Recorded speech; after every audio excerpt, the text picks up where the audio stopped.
everybody, what's going on? Welcome to the All-Pro JAFFOs PvP podcast, where we bring you the highly elevated sports talk for the highly elevated sports fan.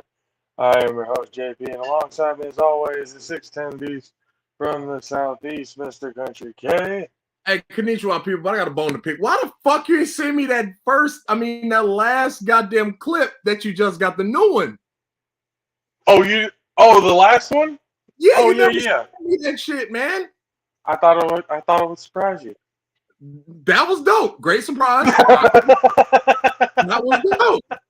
I was like, oh, I was telling my old girl right now, I was just like, all right, I told this motherfucker, I'm like, if we're not going to use StreamYard, I'm going to delete this goddamn Chrome off my computer. And I told her straight up, I said, this is production value. I said, Josh was right. I said, going to StreamYard was great, though, a great choice. This thing right here, the countdown, all of this shit, the pre-show shit, I'm like, yes. I told him, like, if we weren't going to do it, I was going to be opposed. But if we're doing it, I'm with it. That was just all. That was my standpoint. But I feel like that was fucking dope.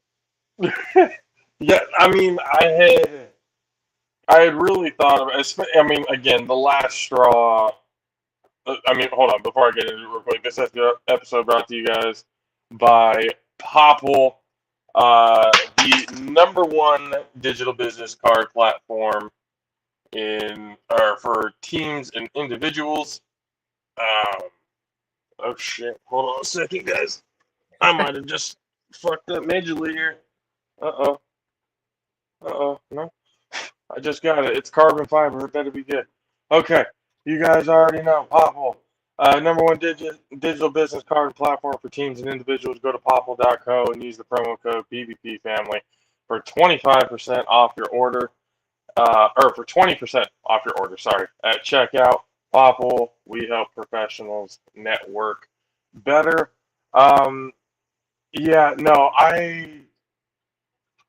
So, especially when we went through that shit with Zoom, where everything just got deleted, all the recordings, everything, they just did not exist. It says, view the thing, tried to view it, it just said the files don't exist. I was like, what the fuck? And even, and I tried it again, even brand new one, right off, I got the email saying, oh yeah, it's ready to look at. Went and viewed, does not exist. I couldn't even have time to put it into a USB drive or anything else. It just did not exist. So at that point, I was just kind of like, all right, maybe this is kind of a sign to, because we had been talking about it for a while, or at least I had been talking about it for a while, to move on to something with better production value. And something that at least was better looking to the eye than basically just seeing an empty black background screen with our faces, and then you see Zoom at the bottom right corner. Like, that's not really, again, necessarily enticing to the eye. So last week, we had taken the week off, and I basically went out to use the Fiverr and outsourced a lot of the projects and everything like that, and looked up the different overlays to get those done, and the intro videos. I'm going to get outro videos done pretty soon. That's the only thing basically production-wise that I don't have is the outro video. But for everything else on here, we've got every, format for when, Mad Sticks comes and does his. We have the 3-person overlay. When we have another guest, when it's the 3 of us, there's 4-person over. We've got it all to make it look good. And then on top of that, whatever videos or anything like that we can, like if we wanted to have, hey, people, take a look at this. This is what was said, blah, blah. You know how on the radio you get sound bites of what people said and stuff like that? Well, with us, since it's visual, you'd be able to see it here, and you could be able to hear it on the audio version on Spotify. So we get those, upload them into the system when we're done, or when we're ready to use it, and show what was said. Click on it, it comes up, boom. Real easy, real simple. Like, the more I play around with it and kind of mess around the way things look, the more I really like the decision further beyond that. And then on top of that, instead of being live on YouTube, on the Tornado Bros Productions YouTube channel, we're also live on Facebook, we're live on Twitch, and we are live on the All Pro JAFFOs Twitter page. So there's 4 different streams that we're streaming on now other than YouTube. So this whole thing, I felt was definitely one of those things that, all right, let's be about some action now. Been talking about it. Let's finally get it done. Let's finally see what it looks like. And shout out to the people who helped out with the overlays and the intro videos and everything, and the countdown clocks. Getting you see on the overlay here, we got the sponsors here. We got Rays, Mountain Mike's, Popple, Groundbreaking Enterprises, Gunner Sports, and all of that stuff on here. So it's just kind of, looking at it, I'm kind of proud of the outcome.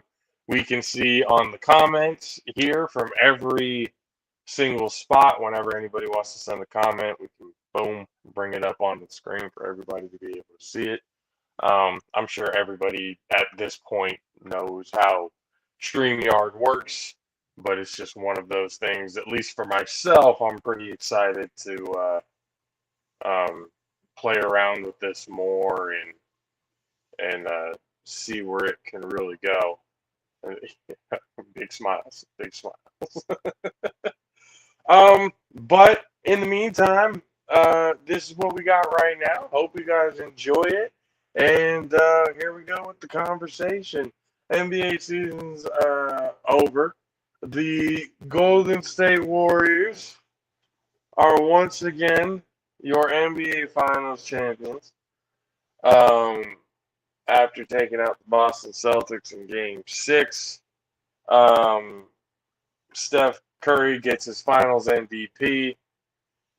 He also got the first ever Magic Johnson Western Conference Finals trophy. He was the All-Star MVP this year. The only thing that he didn't get necessarily was the MVP itself. But he's already got, 2 of them. One of them being unanimous and the only unanimous one. So, shout out to the Warriors. Glad to see them rise to the occasion. I can't lie to you, bro. I'm a little like, Draymond's gonna do his thing, but sometimes you just need to know when to just shut up. You don't need to respond to everything. You don't need to, and it's kind of one of those things. It's not like Draymond had a great playoffs, not just finals, but finals wise, he had, 2-3 game, the last 2 games, Game 5 and Game 6, where he had actually done something legitimate. But before that, throughout the finals, the playoffs and everything before that, he wasn't really a factor. So it's kind of like, what are you doing talking when you haven't been producing? But what did you think of the finals? And what are you thinking about next year? The draft has already happened too. So yeah. At this point now, what are we looking at? So to answer your first question, the finals. I kind of knew the Warriors was going to win as soon as Boston went. Because I knew that Boston didn't have enough to actually beat them boys. That's just more of a fact of what it was. Here's the thing. I think they did. It was just a matter of turnovers. Nah. Jason Tatum shit the bed. Huge in the turnover department. I mean, he shit the bed in the offensive department. I mean, if you really look at it, I mean, even with the turnovers, the Warriors really blowed them out one game. They played what 5, 6, like they only blew them out one game. Are you really shitting the bed though when you're averaging 25? Yeah, it's the same thing like Dak Prescott. Or is it like because you expect him to be the superstar of the team, he should be the one carrying and getting all the points? No, it's because you sent the text to Kobe Bryant and made it public.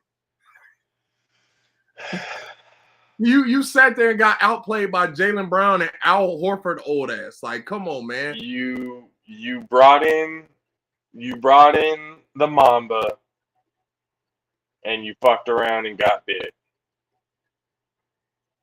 Because I think that's kind of a bad omen when you're texting Kobe. One, he was a Laker and you're on the Boston Celtics. I think that rivalry itself kind of cancels out that whole omen of possible good luck. If Jason Tatum was on the Lakers and he did that, we might be talking about a different story.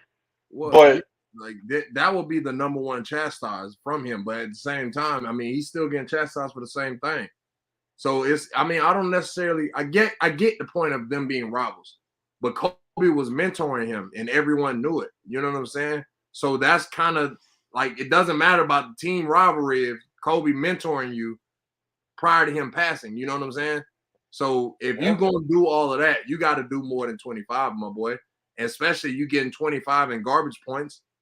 You know what I'm saying? Oh, yeah, that's also true. That's why I was giving the Dak Prescott moniker. You know what I'm saying? Because Dak Prescott getting all these yards when it don't matter. You know what I'm saying? So that's why I got this disgust look with shout out to Ali Sadiq, but I got him in the back with this disgusted look because I'm like, that's why I kept saying I'm like the Heat would have given them a better fight because the Heat's more defensive. Like, you know what I'm saying? Like, we got a team full of Draymond Greens. Well, not so much as just the defensive side, but the fact that you've been to the finals before. Granted, it was in the bubble, but nonetheless, you had been in the pressure situation of the finals before. Most of your team would have already had that experience. So I think it would have been a little bit more evenly matched had the Heat made it. And to be honest with you, I don't give a fuck what people say, but I promise you, I'm gonna take whatever Heat come with it. If Tyler Hero played, this would be a different story. We would have beat Boston ass in probably 5. I'm telling you. If Tyler Boston was on one of those runs though, bro. They were making it seem like it didn't matter if it was sweeping them or going all the way to game 7, that they were ready. That's what I'm saying. And they had only Jimmy. Up until the finals, they wwere 7-0 in games after losses. And the way the thing lined up, we were supposed to beat them. You know what I'm saying? We were supposed to beat them the way it lined up based off of that right there, that one stat. But that's why I said we only had Jimmy. Like, that's the crazy part. We took them to 7 with one man, essentially. Like, come on. If I killer that's on the bench, the 6th man of the year, if he plays, come on. Our problem was our bench production, and he's the 6th man of the year. Like, it's not like honestly, that was why I said congrats to the Warriors. I picked y'all to win because I knew Boston didn't have it. It's like, yeah, it looks great aesthetically and stuff like that. Like, oh yeah, they winning games right after they lose, but it's like, bro, like that's gonna eventually run out. You know what I'm saying? Like, that's just basically showing a high level of inconsistency. You know what I'm saying? Yeah. It's like from your leaders, which is Jason Tatum and Jaylen Brown. These are your leaders. And they're inconsistent as shit together. You know what I'm saying? So it's like, come on. That's why I was saying as far as Miami, we had a lot of injuries and we had, you know what I'm saying? We just had that's really what it was, our injuries. It really necessarily wasn't and stuff like that. Like Kyle Lowry's hurt. No, he played through it. Made no excuses. He did his thing. But again, like I said, it's a lot of that. So I congrats the Warriors, but I knew them boys were going to win. That's the first team the Warriors beat full strength-ish, adjacent. Full strength adjacent. Curry now it's at Now it's at a point where, I mean, we had talked about it before we really took, having Steph in the top 10. And when you're talking about revolutionizing the game and everything else like that, now everybody everywhere after a closeout clutch goal or shot or whatever it is, because people are doing a soccer, everybody's doing the fucking night Steph walking down the court. Like, the dude is just, he's an influencer in the best way. He's good for the game of basketball. He, again, he's 6'3", so it gives people who are, smaller a better, like, well, I don't have to go, bang in the paint with 7-footers all the goddamn time. I can be 6'3", and if I can have good handles, be quick, and can shoot, I have a shot. But with Steph, the way he took over the finals, he had that one bad game where he went 0 for 9 from the 3, which ended a 235 game streak, which that all in itself, yeah, that was crazy. Is fucking impressive. Like, as soon as I saw that, I'm like, hold on, he hasn't missed. He's gone every game with at least 1 3 since 18. Yeah, it was almost 4 years. That shit was crazy. Jeez. It was like November 2018. I was like, God. So then that's impressive. I started looking at it. Look, Steph's been in the league. What? He was drafted in 09. So right now it would be what? He going into year 14. Into year 14.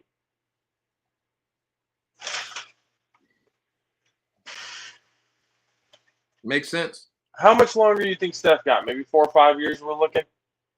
Well, I mean, the NBA has changed a lot.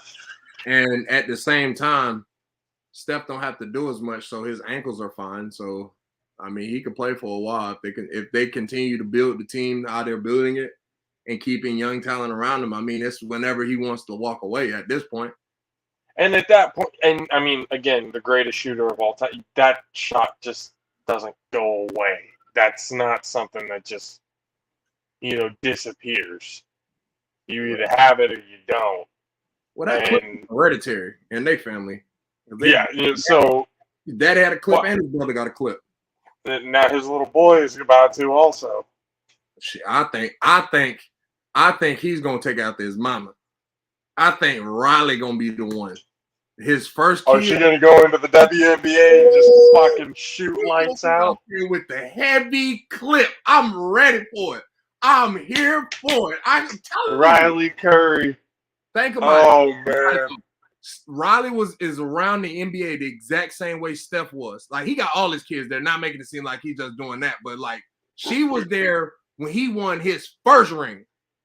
You see what I'm saying? She was there when he was getting injured all the time. She was there. Like, you gotta think about it. Steph had her the whole time. Like, she was there for all of that. She grew up in that championship mentality. Bro, she finna come out with the heavy clip. I'm ready for it. I promise you. That's about to be wild. Bro, if that ever comes up to, we'll call it right here. Riley Curry, WNBA, greatest shooter in WNBA history. Bro, I'm clip it. You seen it here first. Country K. We'll quote that on him. Riley Curry is going to turn into the WNBA's greatest shooter. Bro, young clip. Like, this how I know that clip hereditary. I think it was the year Steph shot 400, or it could have been the year before or after, but I know it was around that time. Seth was the best 3-point percentage shooter.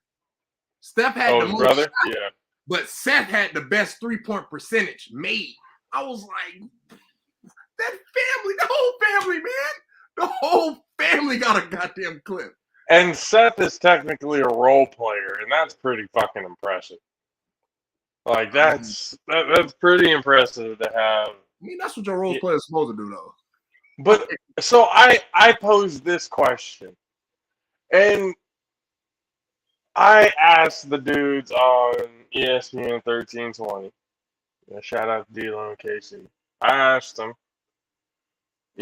we look at Steph having maybe 5, 6 more years, depending on how medical advances or whatever, and how his game adapts. It could be more. It could be, less. We depends on what he wants. Let's say he somehow ekes in another championship or 2, gets to 6, right? And then starts to, at least at that point, creep in on top 5 to top 3 all time in scoring. Would we start to consider Steph Curry better than LeBron? See, this is the shit that I be saying right here. This is the shit that I be saying right here. This is the question that pisses me off. I asked. I'm not saying. I'm just saying when you got championships, all-time scoring, only unanimous MVP, has beaten LeBron in the finals 2 out of 3 times. Was it 2 out of 3 times or 3? Yeah, 2 out of 3 times. It's like or 3 out. LeBron beat him once. 3 out of 4, I think it is. LeBron only beat him once in Cleveland when they came back 3-1. Yeah, that's why I said 3 out of 4. Because the Warriors, I think, had 3 at that point, and then because they beat LeBron 3 times. Okay, so yeah, three times out of 4, he's beaten LeBron. He had KD for 2 of them, but he just did it by himself for this one. The Warriors got a pretty good group of young talent around them. Yeah. That could really help them out for the next 5 to 6 years, foreseeable future. We already know the Warriors ownership has no fucking problem paying luxury tax. They have absolutely no problem. So they'll sign whoever the fuck they want. If they want them. So it turns into that whole okay, if Steph, somehow gets up there into that top 3 echelon of points scored, maybe gets his assist numbers up a little bit more. That ain't gonna happen. I'm just saying, if he maybe, what's he averaging assist wise? 6 a game, 6, 7 a game? Maybe. If he can up that to 8. Okay. If he can up that to 8 or not, no, we're talking average wise though. We're talking about 8, 9, maybe even, 10. Do you mean over his career stats, or you saying it's just 1 year? From here on out. Yeah, it ain't happening. That ain't from here on out, if he could start averaging throughout the season at least 8 to 9 assists, per game, with a couple of them here and there, getting double doubles and all that other kind of stuff. Mm-mm. I'm just saying, maybe crack the top 10 in assists. I don't see Steph creeping to 20 years. Let's just say it like that. I don't see Steph creeping to 20 years. For the simple fact of, I see him walking away, saying, all right, I'm done. You know what I'm saying? I feel like that's going to be what it is. What's it going to take for that to happen?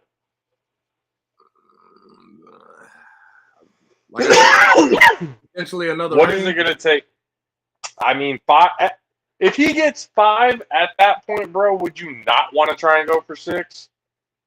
Yeah, you always want to go on some Tom Brady shit, but I don't you know what I'm saying? I don't see that. You know what I mean? Just because the way the league's developing, the way the league's growing. That's why I said it's the Warriors real life. The Warriors when they go to the finals and win and shit, it's they fucking got them.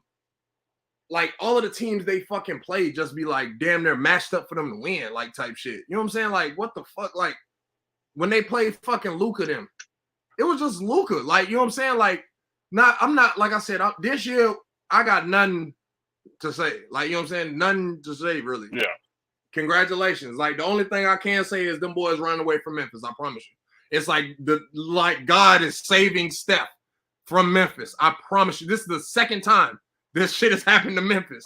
It's however you want to cut it, because Memphis is the one who knocked them out of the play-in last year. Yeah, but that's what I'm saying. The Warriors beat up that year, last year.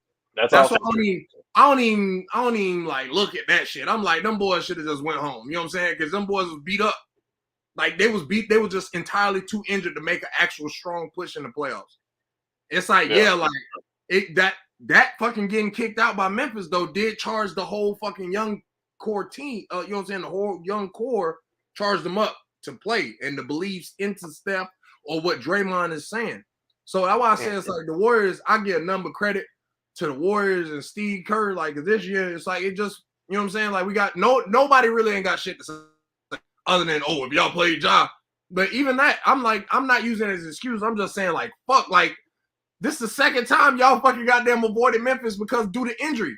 The first year when they first ring, I promise you, I would have put all my life earnings on Memphis beating the Warriors. I mean, people right now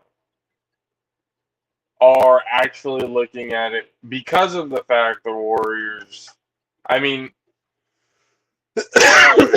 their core group, obviously their big three with Steph, Draymond, and Clay, they're still there. They're still effective. They're still playing at all-star levels. Now Andrew Wiggins has kind of come into his own. And he's starting to be a little bit more of what they thought he was going to be coming out of college. Jordan Poole is getting a whole lot better, starting to shine. Gary Payton Jr. starting to look like daddy out there on the defensive side of the ball.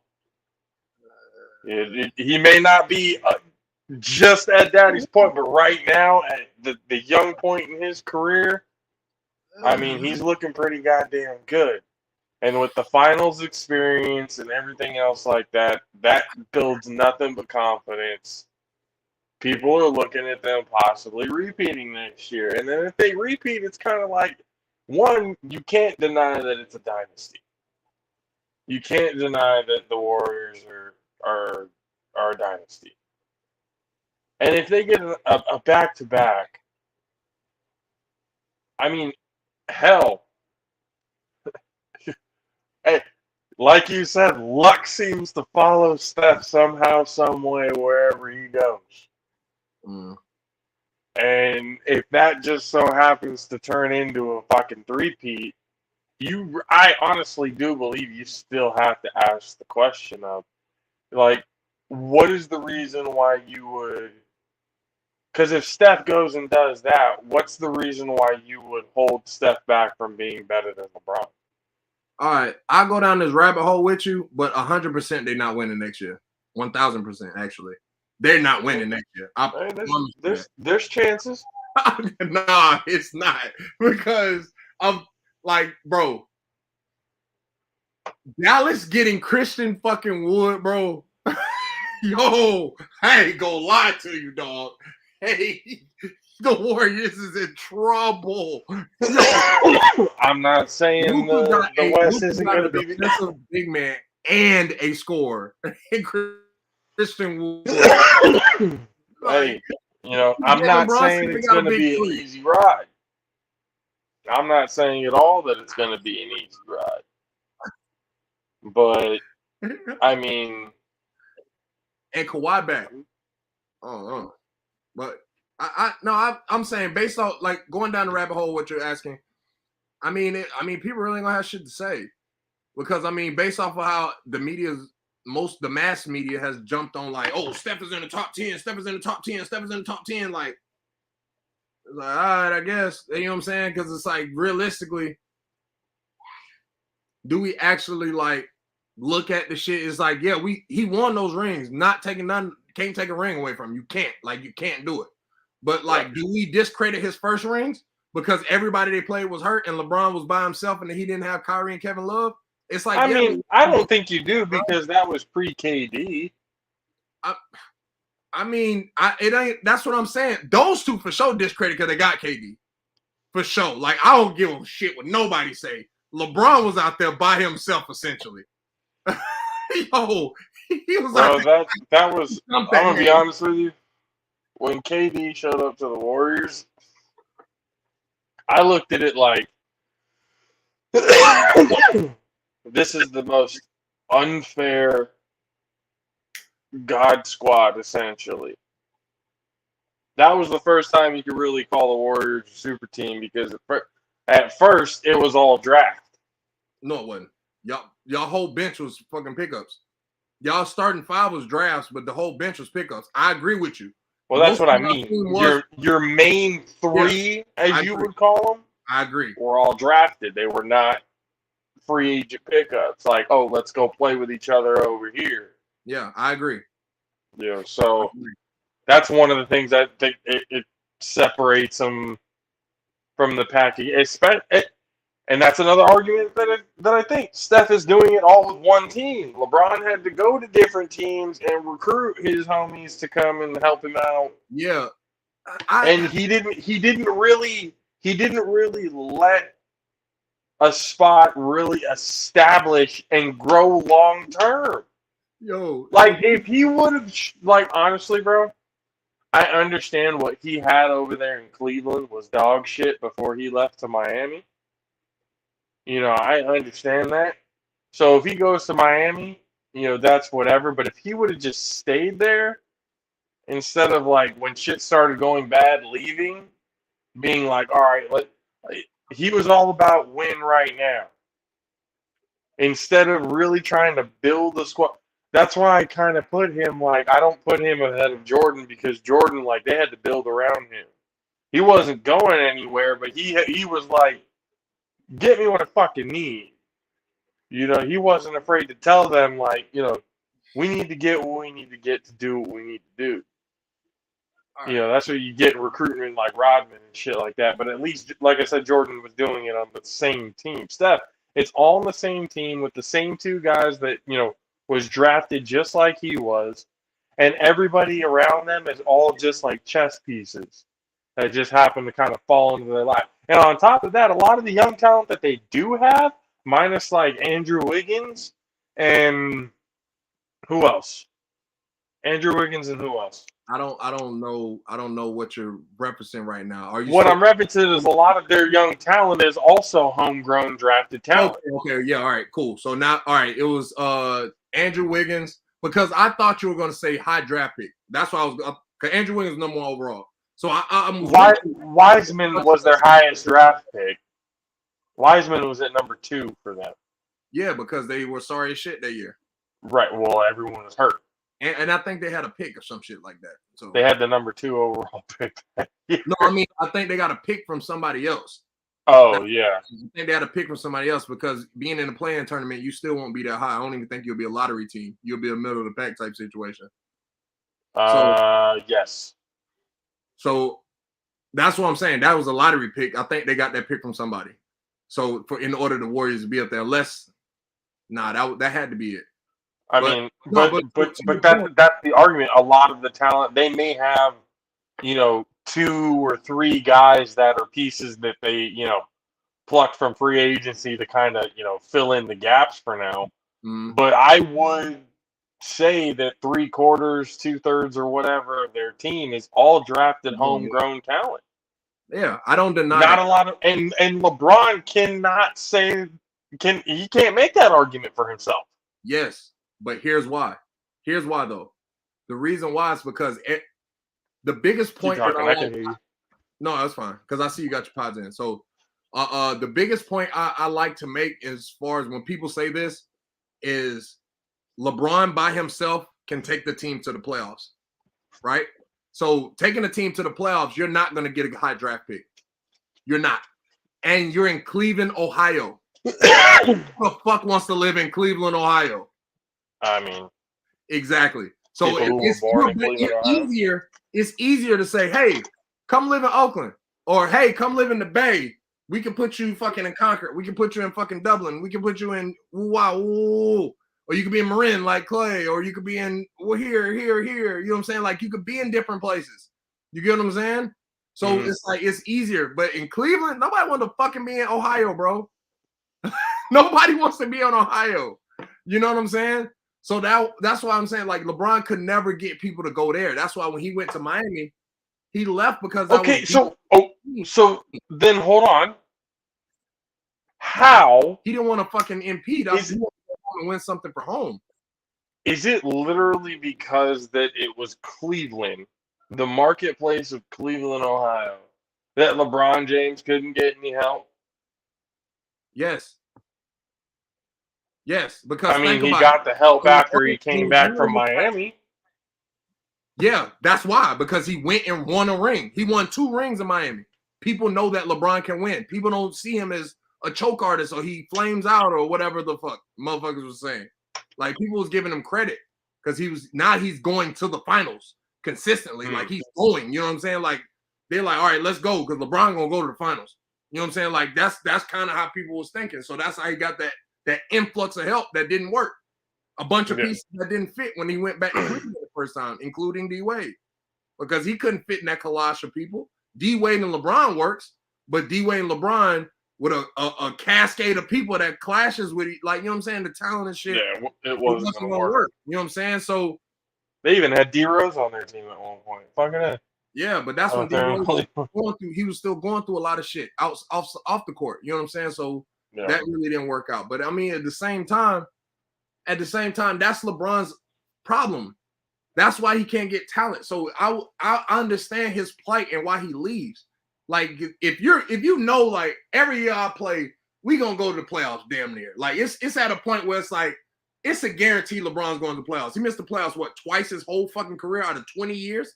You know what I'm saying? Like you kind of guarantee he's going to the fucking playoffs. You know what I'm saying? It's like an impressive stat. I can't sit here and act like that's not impressive at all. That's pretty fucking impressive. Half of his career, he's been to the finals. Like I can't over half his career. Yeah, I think he's been 10. He's been in the league 20 years. He's been in the league. He's been in the finals 10 times. He's 10-4. He's 10. So if he's 10-4, that means he's been into the finals 14 times. And that would mean he would have 10 rings. No. I mean, not 10-4, fucking 4-10. He's 4-10. 4 out of 10. He's won 4 out of 10.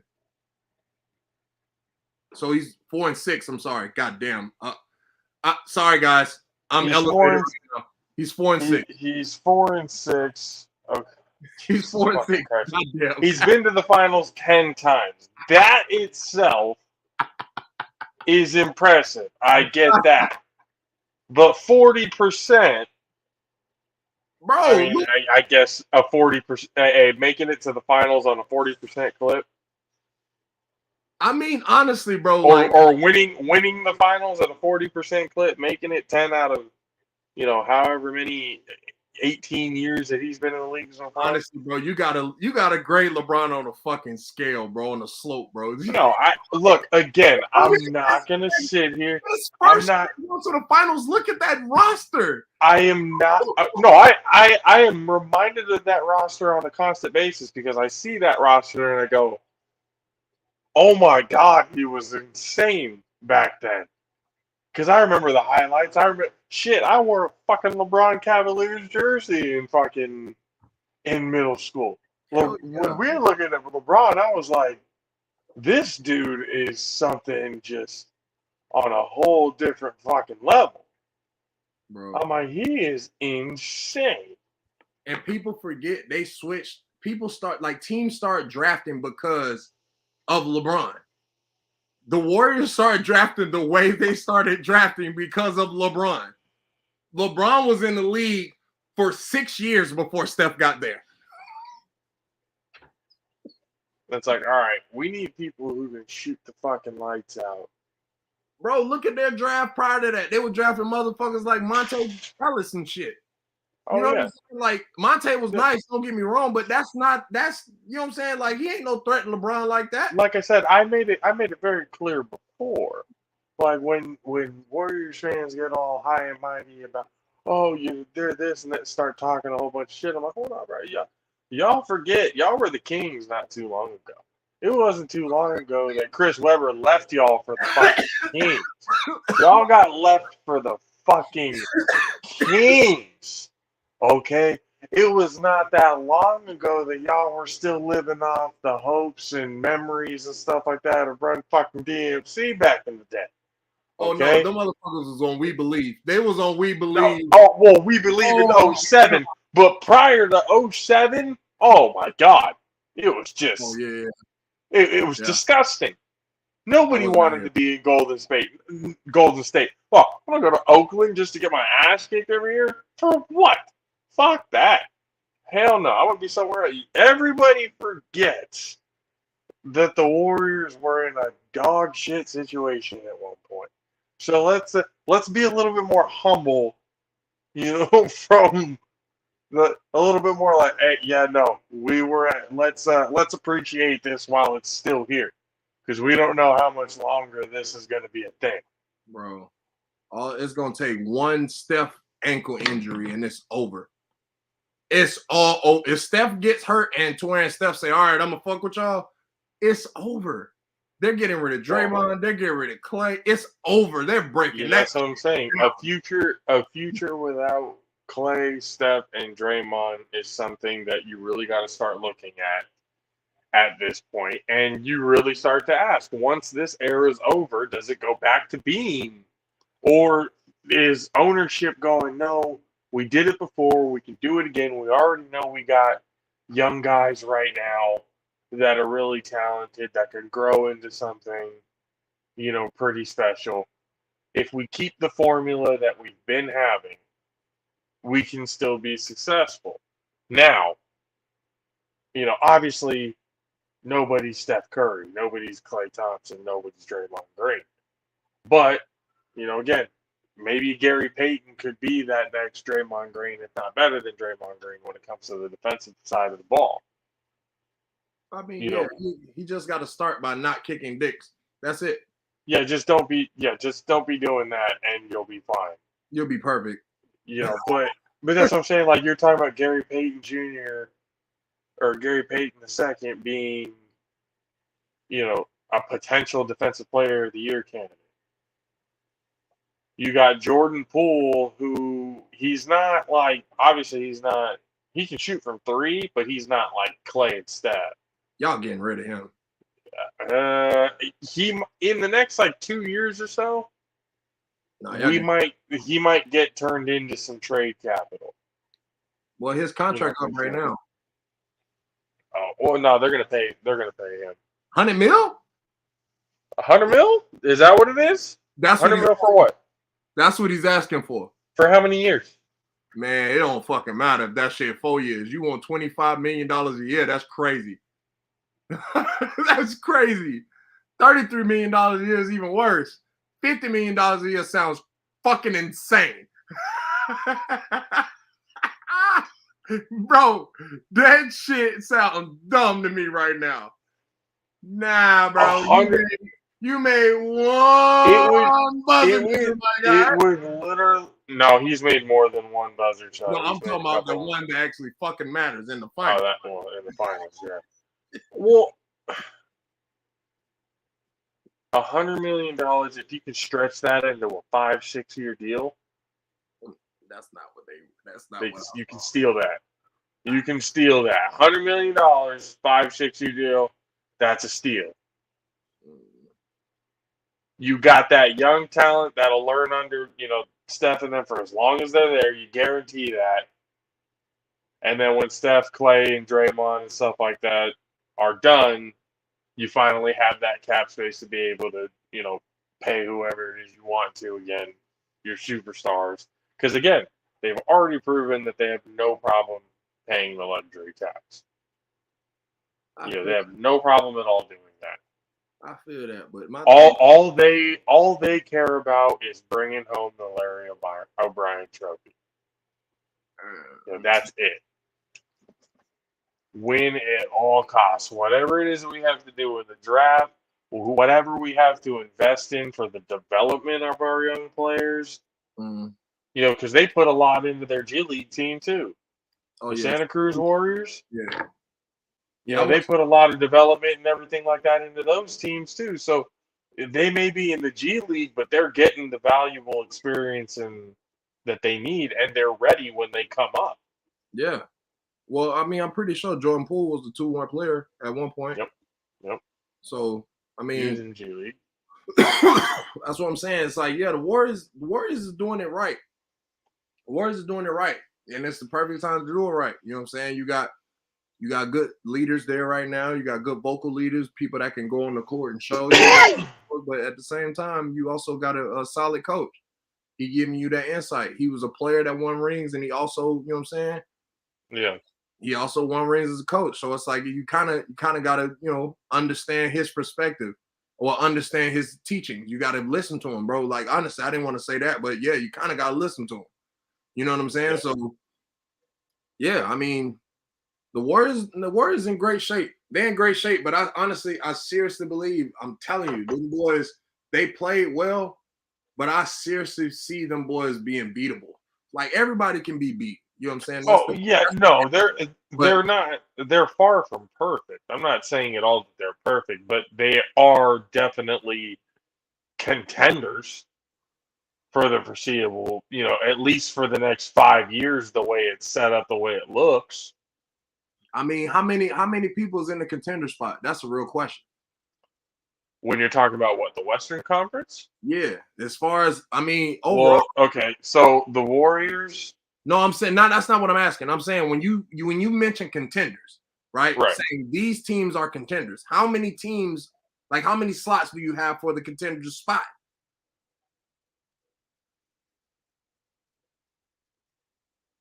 Like maybe legitimately 4 or 5 teams. So 4 or 5. All right, now let's do the list. So you got the Warriors. You got, I mean, at this point, just solely on the fact that LeBron is on the Lakers, Yeah, the Lakers. Yeah. you got to put the Lakers because, like you said, as long as you have LeBron on your team, you always have a shot of making the playoffs. They have to get rid of Westbrook, but that's a whole nother story. I honestly don't agree with that part, but I say AD. But let's go. I think, I think Phoenix is one of those teams that is like they're super talented. They just need to get over the hump of being just a regular season team right now. One, like they fucking Booker can say whatever the hell he wants to say. He let Luka get into his head. Like that's just what it came down to. And speaking of Luka, Dallas is another team that I think, I mean, Luka is he's a ridiculous player. You get him more help around him, either through the draft or, like you said, they got, was it Christian Wood? Yeah. Christian Wood. Yeah, he used to play for Houston. Yeah, just adding pieces around him and everything else like that. So that's going to do nothing but get Dallas better. So I think Dallas is in there. So that 4, 5. Honestly, bro, I feel like the Clippers low key got to be in that spot because Kawhi back.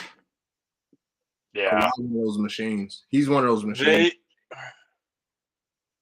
Yeah, no. If Kawhi's clicking and the team's doing what it should be doing for the Clippers, they could definitely be in that conversation. They can definitely be in that conversation. But did I already mention Memphis? Nah, I think Memphis is on that cusp though. Yeah, that's what I'm saying. I think I was gonna have them as my 5. I got like, there's the obvious, the Lakers and the Warriors, but then you got the Suns, the Mavericks, and you got the Grizzlies, who I ain't mad at extremely good teams.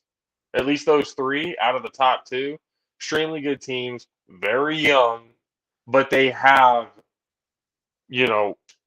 what the league in the next 5 to 10 years will be probably the top 5 players in all of basketball. You got Ja Morant, you got Luka, and you got Devin Booker. That's already, 3 of the top 5 young stars in the league already right there. So that's what I'm saying with them. And then, but like you said, there are teams just on the cusp, like they're right there. They get one more good piece or one more good thing going their way. It could work out for them. I mean, I know you're gonna laugh at this, but before we get into it, let me say Rays real quick. Oh, let Rays me do the Energy, you raise. Let guys me do already the know. raise. Oh, okay, hold on. Is it up there? There you go. Go ahead. Raise energy. Hey, you guys already know them boys been with us since day one. You know what I'm saying? Hey, look, yeah, I had to give them some energy. You know what I'm saying? So they boys been with us for day one. You know what I'm saying? Make sure y'all go check them out. Them boys have won the Clash of the Cans doggone contest last year. You know what I'm saying? They wanted to get in this year. Did they Yes, win they it? did. Back to back champions. Back to back. Cue to Drake. You know what I'm saying? Whew. At the same time, we gonna goddamn on make sure y'all get that 15% off by typing in Alpha Rays on your checkout. Make sure you put it in that promo code. And make sure when you think of energy, you think of Rays energy drink. Oh. I'm adding a little bit to it. Well, Hey, you brought a little music a little late, but it's okay. yeah, there it is. But yeah, go ahead. Keep going. All right, so yeah, make sure when you guys think of energy, when energy drinks, make sure you think of Rays.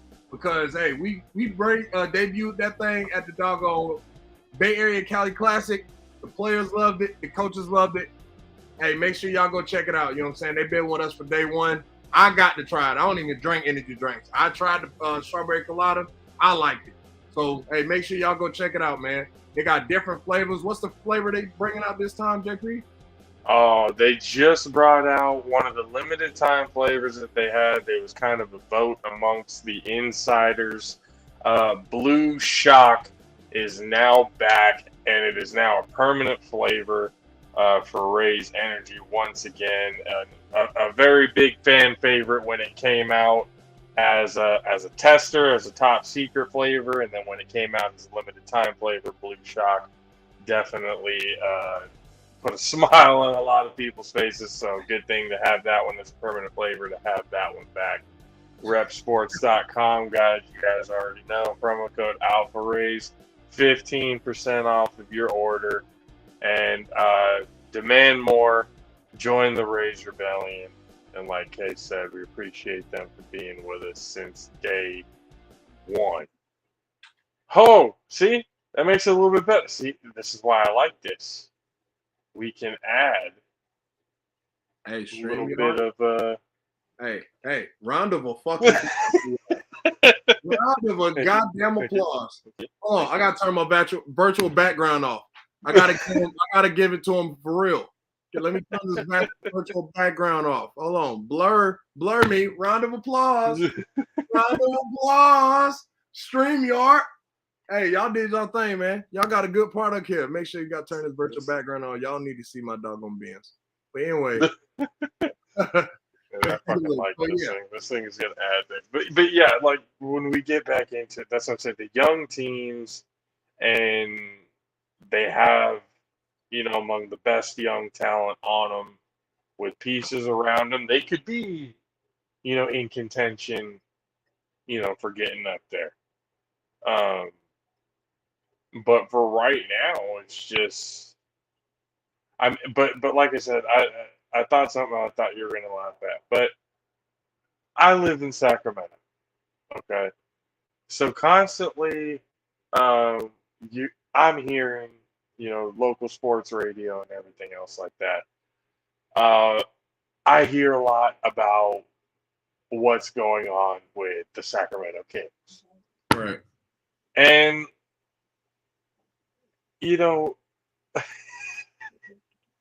they really are kind of a lovable loser type of team, and I think that's because of the fans.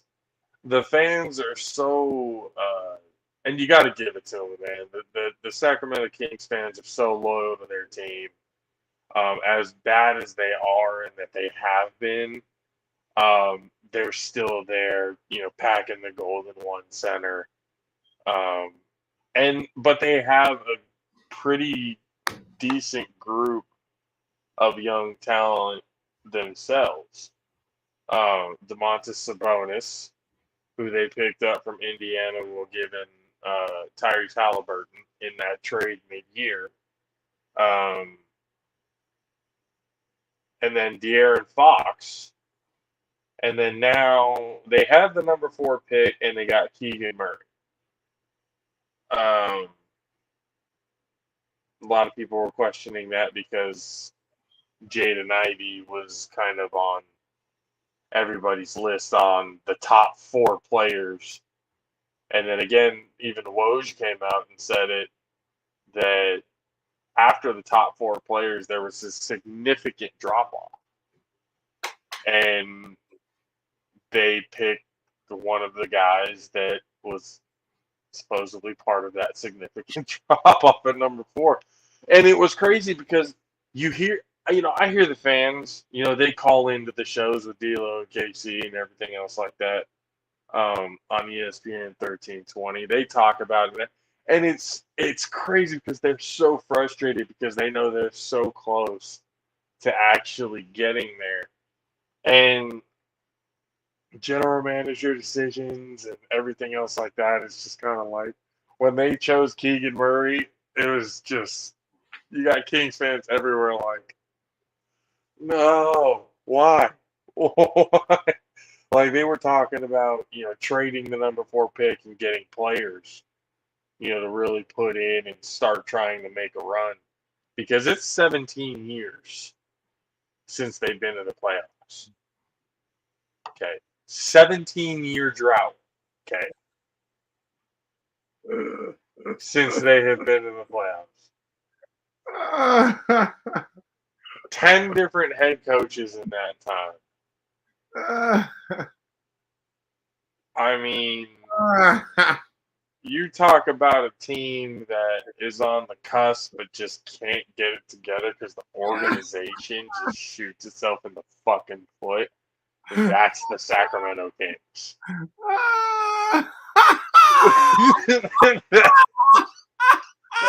It's that team.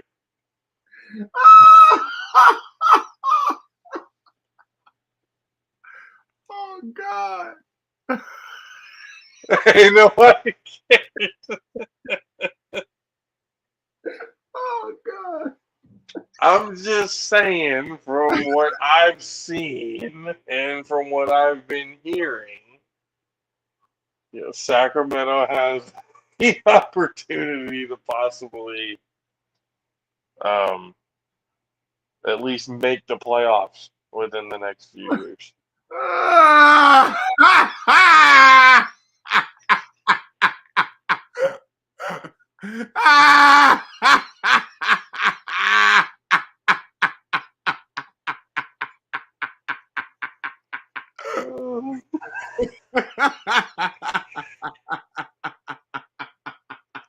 With Shaq,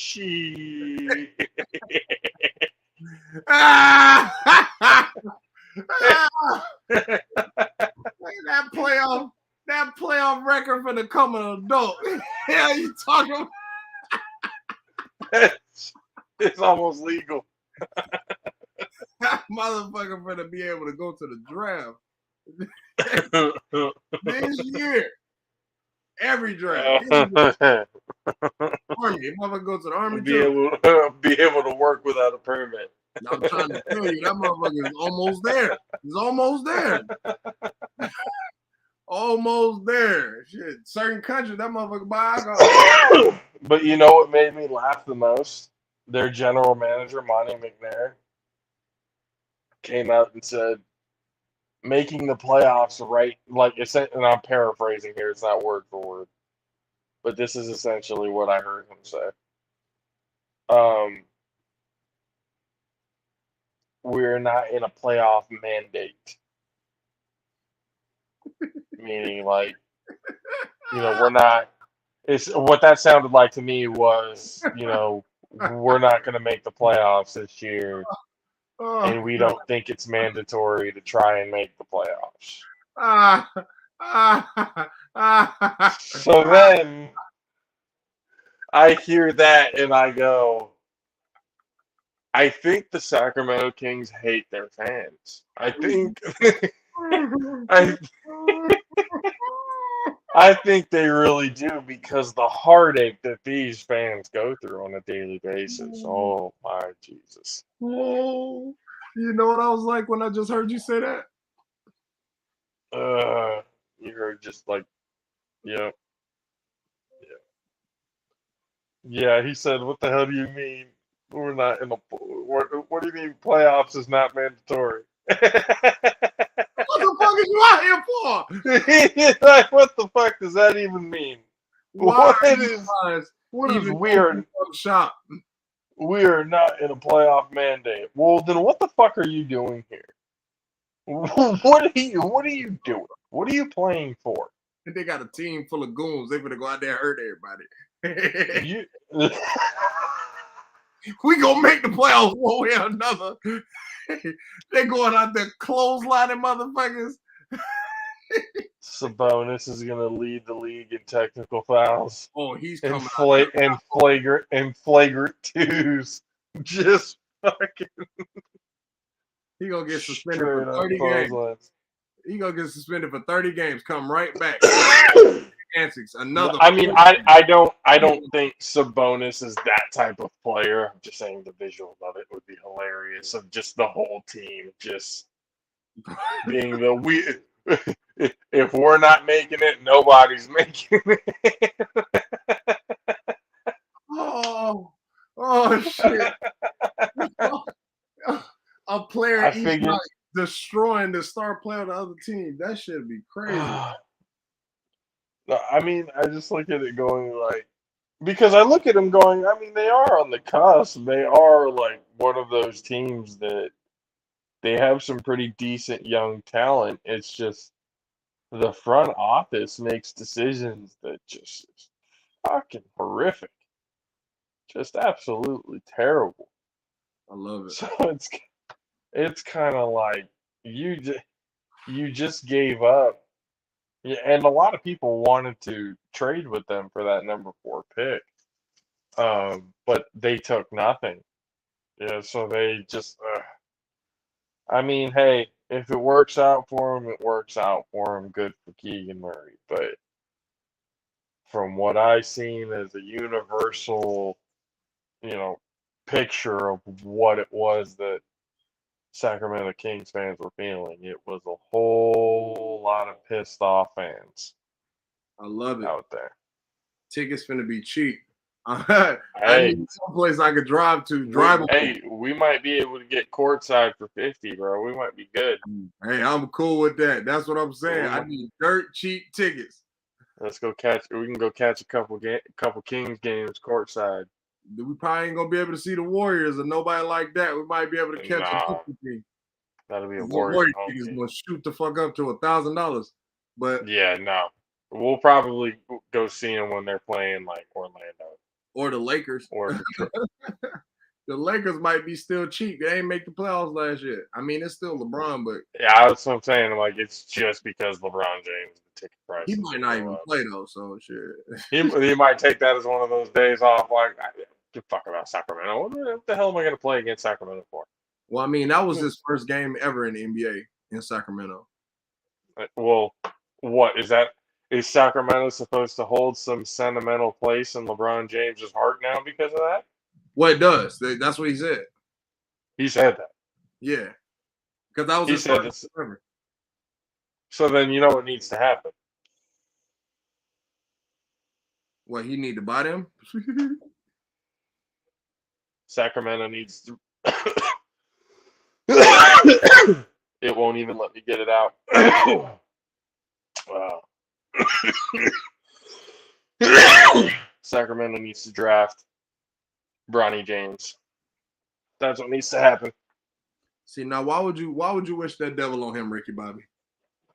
I'm not saying he has to stay there forever. Shit. Just enough for LeBron James to play with him there in Sacramento for that 1 year. Nah, I don't wish LeBron, that neither one of them. LeBron James retires. He goes signs a 1-day contract with Cleveland. Retires a Cleveland Cavalier, and then unretires and goes signs a contract with Miami, and then goes and does it with Cleveland again. Just kind of how his career went. He'll just unretire and retire. But yeah, that's what Sacramento needs to do. They need to get LeBron James on their team somehow. And the only way to do it is to get Bronny James on their team.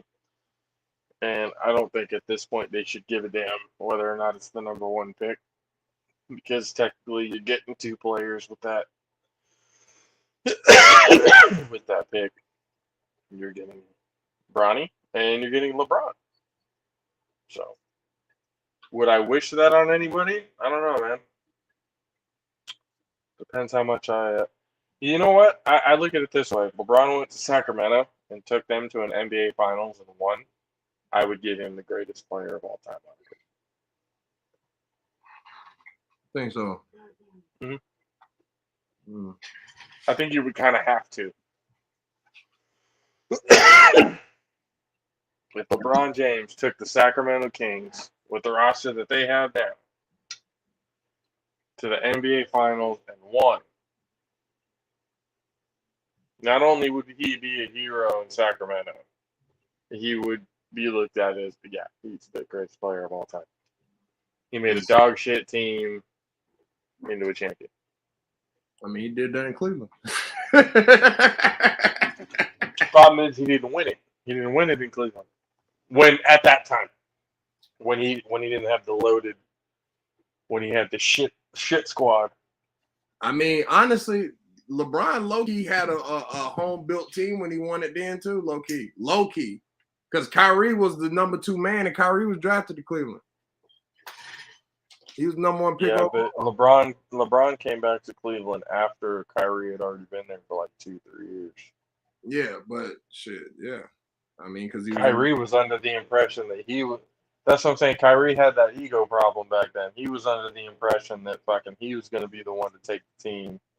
Then LeBron comes back and all that kind of stuff. I mean, he got a ring out of it. He hit the last 4 years shot. removed out of high school. People forget Kyrie only played 11 games at Duke. He only played 11 games and sat the entire time, and then the motherfucker went number 1 overall. And he basically was 4 years removed out of high school when LeBron got there. I mean, it's understandable that he had a young ego. He had a young mind. He was young. Like, goodness gracious. Like people be serious thinking like let the man grow, have growing pains and stuff like that. You know what I'm saying? Like, he was still young shit. And then now that he said what he said, it's like, yeah, it makes sense. He don't grew. He don't became a man. You know what I'm saying? Like, he's a grown man now. And he's having more conscious thoughts because he's a grown man now. It's a different perspective on life. So yeah, he could say like shit, like, yeah, I probably should have stayed with LeBron. Would have won more than one war. Would have won more than one. You know what I'm saying? Which is very true, because if they would have stayed, the Warriors won the fucking one. And that's really real. The Warriors, because KD would have did it 2 years and then dipped out, LeBron would have been right back. Yeah. He'd been right back. Yeah, that's true. LeBron would have stayed. And then that's when I would be given the credit, like, he would stay and the team would build, and him and Kyrie would turn into that greatest duo of all time, start monikers, shit. So that's turning Cleveland into a champion. That story would have been a great story, but that's not how it went down. Yeah, because of, again, it's Cleveland. Like, think about it. It's still Cleveland at the end of the day. Like, that plays a lot of fucking part of, like, do I actually want to be the fuck out here? Like, do I want to be in the same city as the Cleveland Browns? Do I really want to be here? I don't want to be in Cleveland. Look, look. Bro, Deshaun Watson thought he can go to Cleveland and hide, and that didn't work. Honestly, bro, I'm gonna be honest with you. Before we get into that, I knew these motherfuckers wanted money. He don't sell. Well, I don't know at this point. The last time I looked at it, he settled 20 out of 24 cases. He definitely settled some cases. But before we get into that, for a quick second, you guys already know. We talked about it during the Raised intro, but we got to talk about it again, because Gunner Sports has been pretty essential to the lives of a lot of kids, and what they're doing for their community. for the kids to get better at the game of football and to become a better human being um, is something that we here at the JAFFOs respect to a very high degree. And again, with Leslie Jackson, the CEO, Gunner Sports Academy, the ones who bring you the Bay Area Cali Classic, the one that's going to blow up and revolutionize how the All-Star game is played. Parents, if you want your kid to get better, this is who you want to be with. Coaches, if you want your kids, your school to get exposed, and be a part of something that's going to grow and be special, this is what you want to do. So Gunner Sports Incorporated, Leslie Jackson, the CEO, Gunner Sports Academy in the Bay Area Cali Classic. We appreciate Gunner Sports for being with us and allowing us to continue to cover the Bay Area Cali Classic every single year. We can't wait for the next one to come up very soon. And the coverage is going to be a lot better than what we had last time. I promise you guys. But yeah, parents, coaches, get on it, get to it. Gunner Sports, appreciate you guys. Let's see. So I got this shit. Oh, see, with the computer being all slow, can't really see on that. I mean, it's showing up pretty easily on my phone side, but at least on the computer, it's very shaky. Deshaun Watson.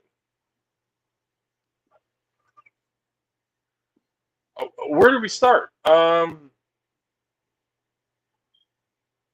So apparently he settled 20 out of the 24. But the more information that comes, the more information that comes out. Why you gotta do Rolly like that? Davis knocked in cold, bro. But some of the details that are coming about this whole thing are just, they get worse and worse and worse. And I saw one today, apparently, while he was getting the massage, Deshaun was like dry humping the table and shit and all that. I was like, what the hell is going on here? But everybody is waiting for the NFL to cast a judgment, and they have yet to do that. Why? Don't know. I mean, you might as well do it the whole year, especially until a lot of this stuff kind of gets ironed out. I mean, the Browns are only paying him $1 million this year anyway. I mean, and not even that, because that gets voided because he'd be suspended anyway. So it's not like he's losing any money. The Browns made sure to kind of get loophole around that deal. I don't know, man. The more I kind of look at this, the more I kind of go like,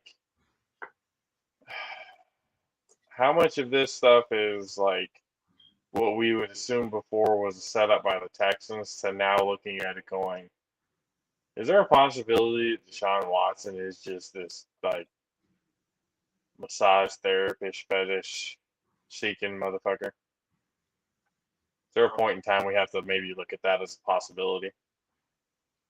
All right. I'm still on the fence about this because this is in civil court. This is not like a regular court case to where this is factual evidence. You know what I'm saying? Like, I ain't heard it to actually be true. Like, does any of this make it true? Because we hearing one side of the situation. I mean, when you settle, I mean, honestly, again, like I said, I've said for the first 2 years of this show, Big Ben's a fucking rapist. So Big Ben settled. Does that make him a rapist? I mean, according to you, it does. I mean, again, that's what I'm saying. if That's what Deshaun, I'm saying. By that logic, I mean, that's what I said. If he fucking did it, he did it. That's what I'm saying. Like if he did it, he did it. I'm not gonna sit here and make a scene, but I'm like I said, I'm still on the fence. Like even the Big Ben shit though, bro. Like I be saying that shit, bro, but I don't know. Like even that situation, like I don't know, bro. Like I still like looking back on it, like I really had to think, like, I don't know if this man really was out here. You know what I'm saying? Like it could have been a situation like Deshaun, like you know what I'm saying, but I don't know. That boy is probably a nasty little freak. You know what I'm saying? So hey, yeah, look, it's a little. That's what I'm saying. Because like the more I look at it, the more I'm going like, he might be just. He might have a little bit of a problem. he he might need to go check into some sort of rehab to get this looked at because this might get him into some serious fucking trouble later on down the line if it hasn't already. I'm gonna be honest with you. At this point, I feel like all these motherfuckers need to be goddamn on a lot of tests at this point. Like fuck the let's get this shit over with. Like you know what I'm saying? I Like mean, let's get to the nitty gritty. if we're really gonna talk about change for the better, and you really want to set an example of what it is to, be on the side of, either uh, racial and social justices to women's rights to everything else like that.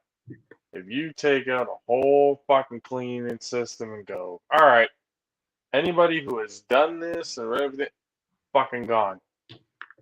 Once you start going and doing that, people are just going to keep doing it and keep doing it and keep doing it. But I mean, with John Gruden saying that he's not done talking about other shit that went down, Dan Snyder is probably going to lose his ownership of the Commanders.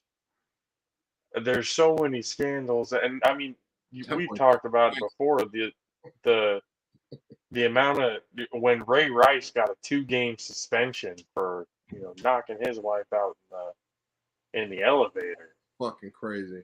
Like a 2-game suspension. I'm like, really, 2? That's the crazy part. That's like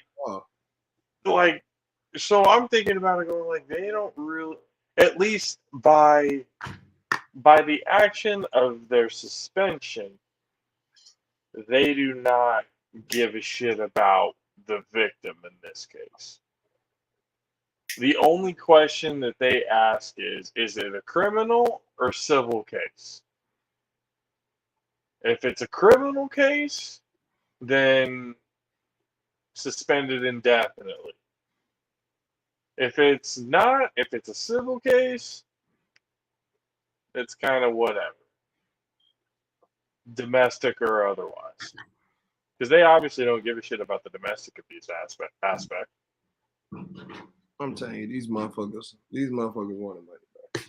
I seriously feel that way. I'm telling you, like honestly, this shit.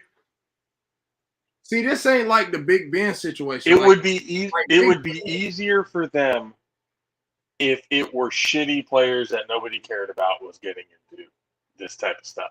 Nah. But it's the fact that you're having superstar players who you put up on a pedestal as, these great players that can do no wrong, big time role models and everything like that.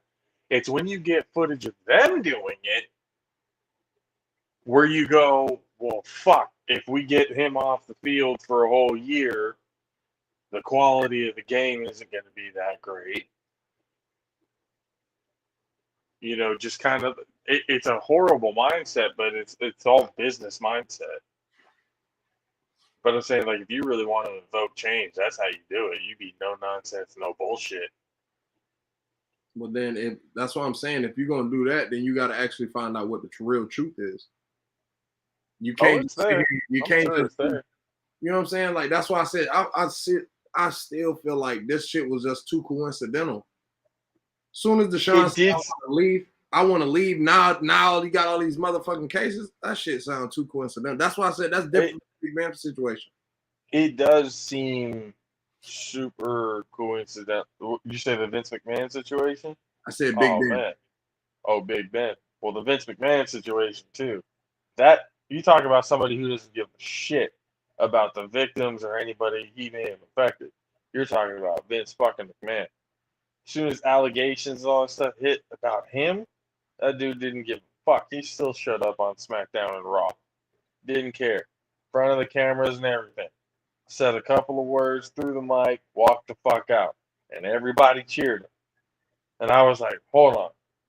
We're talking about somebody who had an affair, passed around a fellow employee to another fellow employee, paid them off to keep them quiet, and countless other things. You can look at the history of WWE, and I love the memes that go around real like professional wrestling, like WWE fans and everything else like that. None of them are surprised by these allegations. Absolutely no one is. So that's one part of it. That's kind of like if everybody knows that this is something that Vince would do, why the fuck is he still even around? Why is he? I mean, obviously it's his company, but it's a publicly traded company now. He's had to step down from the board as the chairman CEO. He's had to do that, but that doesn't mean he can't be on TV. It's his product. He doesn't have to be a member of the board to be a character on the show. That's why it's kind of like, y'all really don't give a shit. And the fans kind of, cheering it on confuses the shit out of me. You would expect with the information that came out that if Vince McMahon came out, he would be getting booed. But he was getting cheered. People were doing the typical Vince McMahon bowing down to him and everything. I'm like, something is wrong with this picture. And it's not good at all. What I'm seeing here is not, and that's what I'm saying, like, with Deshaun Watson. One, the Browns kind of shot themselves in the foot because now they're contemplating whether or not they need Baker Mayfield if Deshaun Watson's going to get. But I think the owners are having Goodell hold off on the sentencing because they know that the Browns are waiting on whatever suspension that Deshaun Watson is going to get in order to make a decision at quarterback. And I think the owners are like, no. They wanted to fucking hike up the price and guarantee the full money and wanted to completely reset the fucking system, all while not even knowing if he was cleared from any of this shit with the whole $1 million loophole. No, let's let him sit here and fucking sweat it. Let them get past to the point where they're literally forced to make a decision of whether they either take whatever trade comes their way, or they release them, or it's all dead cat. So it's kind of like they need to make that decision quick, and I think the owners around the league are like, oh, let them fucking sweat it. Let them sweat it a little bit. Fuck that. Cleveland Browns have been, getting a little too full of themselves lately. Maybe come back and remind them that they're still the Cleveland Browns. Deshaun Watson all you want. You're still the Browns. The Texans had Deshaun Watson, but still only won 2 games. What does that tell you? They ain't had nobody around that boy. That boy won 2 games by himself. That That's boy also won true. 2 games by himself. That is also very true. Cool. But again, man, that's what I'm saying. Like, I look at this whole thing, it's just kind of like, there's so much shit that could be done. And it's kind of hypocritical because, the NFL does all this branding and marketing and all this other shit, the awareness, breast cancer awareness, and now they're doing the domestic violence awareness and all this other kind of stuff that they sit here and say that they give a shit about, yet their actions say a completely different story. But hey, it is what it is. That's what the NFL's been for a long period of time, and everybody's still watching. Although we may not agree with what it is the owners and the higher ups and stuff like that are doing, the aspect that the guys on the field are busting their ass and work their ass off to get to that point is something that, especially us as players, we, respect, and still, give them praise where it's due. Again, we are very much, if they did it, fuck them. Wipe your hands clean and move the fuck on. If they didn't, hey, let's try to make amends somehow, some way. You may not have done it, but you need to prove yourself, here going forward. And then go from there. You start winning games, and that's what they say. Winning makes people forget everything. So once you get to that point, you're good. But right now, the Browns' nuts are inches away from the combine, and it's they're getting to be real crunch time for Cleveland right now. But there's rumors that Baker's going to Seattle, which I would love. I would love if Baker Mayfield came to Seattle.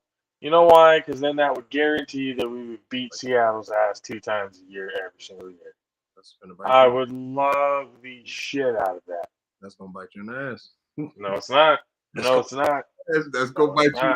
Smooth ass. That'll tell you it's gonna get real. It's gonna get real short. I'm not gonna let you fucking convince me about this. Otherwise, Baker Mayfield. You gotta convince. Baker Mayfield going to the Seattle Seahawks only makes it easier for the red and gold to do their thing. No, it don't. That's the only thing it does. I'm trying to tell you, Coach Rah gonna bring the best out of Baker. I'm telling you. My ass. Hey, look. It ain't gonna happen. It ain't gonna happen. Don't get it. I'm trying to tell you. Hey, look. Pete went out there and had a 5'9" quarterback go to the Super Bowl 2 times, bro. That shit. Hey, Russell Wilson's different. Man, all right. All right. Baker Mayfield is not. We only can see when he goes. What we gonna see in Denver? We gonna see Baker Mayfield is gonna be skipping the ball to DK, and he's gonna be like, "Fuck that! I'm gonna pull an Odell. I want out." This man said that same shit. Right. That same shit is gonna happen. DK is gonna want out halfway through the year because Baker can't get him the fucking ball. Okay, I'm trying to tell you. Hey, Coach Rah gonna bring the best out of Baker. Why? Man. Why? Because when Seattle and LA play each other, and DK and Odell come up to, because Odell's gonna sign with LA. It's only a matter of time before that happens. They come and hug each other. Go, hey, bro. I'm just telling you. You can get out and go somewhere else, because he ain't it. And it proves the fact that no other team has even attempted to make a trade for him. Further tells me that he's not at all. They ain't got nothing to do with it. They ain't got he's nothing on the he's on the same level as Jimmy G with everybody else. Nobody really wants him. No. Everybody knows and understands that they are the quarterbacks that you can win with him, but you can't win because of them. Look, they're not the reason why you will win the game. I'm telling you right now. They can ride the coattails, though. If Baker was so trash, then why Pittsburgh wanted him? That's because Pittsburgh got too cocky and shot themselves in the fucking foot. I remember how that whole thing went down. Started off with Juju and the TikToks. Then Claypool started coming out, getting too full of himself because he was a rookie, getting fucking double-digit touchdowns. Started off the season 11-0, and getting up, we're going to the Super Bowl. And then the fucking Browns beat them to get into the playoffs. They thought that would be fine. It's an easy ticket to the next round. And we talked about it before. That was the biggest collapse. No, I don't. What are you talking about? I said Pittsburgh wanted Baker, like in free agency. They wanted him. Why? What do you mean? What? They before the draft, they wanted Baker, but they didn't want to pay the $18 million. That's really the thing is. That's Baker's in that position. Baker's in that position. Then then the only reason why Pittsburgh would have wanted Baker is solely on the fact that they would use the fact that, hey, Baker, we get to play the Browns 2 times a year, and you get to take all your anger out on them every single year. Nah. Twice a year. I'm saying you are really you like downgrading this dude. Like you saying this dude ass. Honestly, for you, lose that. think it's the Oklahoma shit, but it's like for everybody else, it's like they just really be just shitting on this man. He was hurt last year, and the year before that, they won a lot of games. I'm like, why would he get a good coach and win a lot of games and then he get hurt the next year? Like, come on. He hurt because he got to throw more passes because both his running backs hurt. Like, what do you expect? What do you expect? Like, you lose both running backs, both of your running backs. You lose both of them. You got to throw more. Now you get hurt. How's that an excuse? That's a part of. That's pretty obvious what was going to go on. That's any if team. He got hurt. He should have just stayed on the sideline. But he was a detriment to his team because his ego got into the way. Yeah, in retrospect, yeah, you can say that. But at the exact same time, then it's he damn if you do, damn if you don't. That's kind of the position Baker be in most of these signs. No, because I would have given that to him. Like if he got, they gonna call him soft. They gonna say Baker's soft. He a young crybaby. He's soft. He can't play. I'm talking about. Well, you should have stayed on the sideline, bro. Like I'm talking about just me. Man. How I looked at it. If he would have stayed out, I would have been. He was hurt. He stayed out. You know, he didn't want to be a detriment to his team. He would rather, heal up to become 100% and come back. Instead, obviously, he's not hurt enough. Hey, I can play. All right, if you can play, I'm not. Any excuse that you have. Oh, I don't want to hear at the end of the game if you played like shit. Oh, I was hurt. Well, if you were hurt, you shouldn't have played the game and been a detriment to your fucking team. That's how I look at it. The overall record is because the man played hurt. He tried to play hurt because now you don't lost your starting quarterback, your two running backs. You don't lost Odell. You don't pretty much lost Jarvis. You lost Joku. Like you don't lost pretty much your whole offense. He lost it because it's been a universal thing with people in that locker room that Baker Mayfield is not a leader. He's a selfish human being. Because he's immature. That's the reason. Because immature or whatever the fuck you call him. He's still gotta grow. Fine. It's fine. You gotta grow. He's still not good. No. If you've basically been coddled your whole life and you just start you've been out of your house for what? What's that? It's for real, because you in college, they basically was treating you like you at home. What's you that? Been outside of home 4 years and you trying to grow and develop. It's like, yeah, come on, man. This man ain't been outside of coddling for years. Only about 4 or 5 years. What's that league Johnny Manziel's in right now? That fan-controlled league? Is that what it's called? The fan-controlled league? Yeah, something like that. Baker Mayfield will be in that league within the next 3 years. See, that's the thing I be trying to get you to understand. Like, nigga, your hate is real strong because it don't got nothing to validate it. It really don't got nothing to validate it. Like, I promise you. Like, you look at the Browns. That's why I be. I said the same thing about Johnny Manziel. People looked at me like, "Oh, you're fucking crazy," and look what happened. I said Johnny Manziel wasn't going to be shit outside of college, and everybody's like, "No, Johnny Manziel, he's going to be the one to turn it around in Cleveland." And look what fucking happened to him. He didn't take football serious.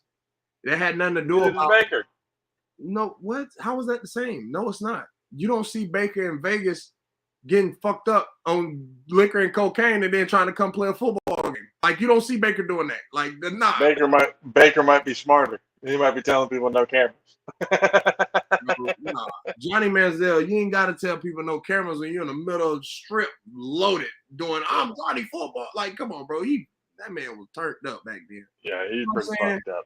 Yeah, like, they can't do that. I'm just saying, as far as, it's like, yeah, the only thing that you can compare them, they both got drafted to the Browns. But it's like, come on, man. Like some players just be in shit situations. The man started off in a shit situation. He got a good coach. They win 11 games. The next year, the man got hurt. Was it really a shit situation? He already had a pretty set group of wide receivers and running backs by the time he got there. So he was already kind of set up. He just didn't have the coaching. Chubb wasn't there yet. Chubb or Hunt wasn't there. Kareem Hunt was a Chief, and Chubb wasn't drafted yet. They wasn't set up for shit. That's how they got Baker number 1 overall. They should have got somebody else. Man, I feel like I agree because I feel like Baker in a better situation would have probably worked out better. That's why I say Coach Rah gonna get the best out of him because their personality is gonna match, and he gonna develop that man into a man. Yeah, DK's gonna look at him and go like, "This little punk ass motherfucker thinks he knows." You gotta think about it. If the coaches he had in Cleveland all looked at him like, "Oh, he's just a young little shit," you know what I'm saying? And none of them tried to like. Because he is just a young little shit. He's Well, not as good as he thinks he is. all right, cool. That's But then the at some problem. point in time, again, he has to have a humble moment. And you gotta be able to coach that. He's gonna be in the scrub league soon. I don't And agree with next that. thing you know, we're going to be seeing him on Actually talented. college game day announcing within the He's next few talented, years. I mean, He's not even going to get an NFL primetime job. He's going to get a fucking college game day job, like late ass slot in the studio. He's not even going to be at the stadium. He's going to be in the studio at like the midnight part, giving like a 30-second monologue. all And this he's is gonna off. bite you in the ass. I'm telling you, he gonna go over there with those rah-rah. I can't wait to laugh about it when it happens. Swifty, real quick. Ladies, Swifty in Seattle. ladies and gentlemen, we appreciate you guys for hanging out with us here on the All Pro JAFFOs. We are finally back after a little bit of time off, but we're back here on StreamYard. All of the setup and everything else like that is looking better. Production's looking a whole lot better once we get kind of master the whole setup and I finally get the right equipment to be able to get all this shit done. You're going to be looking at a whole lot better All Pro JAFFOs podcast. But again, we appreciate you guys for hanging out with us here on Facebook, on YouTube, on Twitch, and on Twitter. Social media handles, you guys already know, Tornado Bros Productions for both YouTube and Facebook. PvP Studios on Twitch, and obviously the All Pro JAFFOs Twitter handle, the JAFFOs AP, to be able to see us live and be with everything like that there. Logical Senses, we had an episode this last Saturday, a quick pop-up episode because of the crazy shit that's been going on in this country. I think we'll be having another episode tomorrow. Believe talking about how we've gotten to be a very oversensitive, easily offended society. So that's probably going to piss a few people off, but we have a logical way of thinking about it. So come talk with us, and we'll come figure it out together. But again, thank you guys for hanging out with us here, All Pro JAFFOs. For myself, JP, for Country K, we will see you guys next time. Deuces. Say it. Aloha, people.